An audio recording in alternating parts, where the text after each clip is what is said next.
అందరూ మిమ్మల్ని ఎన్ఆర్ఐలు అంటారు. ఎన్ఆర్ఐలు అంటే నాన్ రెసిడెంట్ ఇండియన్స్.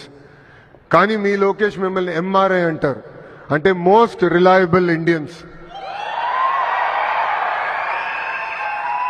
మీరు అమెరికాలకు వచ్చి దశాబ్దాలైనా మీ మనసు ఎప్పుడు ఆంధ్ర రాష్ట్రం వైపు, మీ గుండెలు ఎప్పుడు మీ ఊరు వైపు. ఊర్లో ఏం జరుగుతుంది, ప్రజలకు అండగా నిలబడాలని మీరు ఎప్పుడు ఆలోచిస్తారు. చంద్రబాబు నాయుడు గారిని ఆనాడు అరెస్ట్ చేసినప్పుడు పెద్ద ఎత్తున బైక్ వచ్చి కూడా మీరు మాకు అండగా నిలబడ్డారు.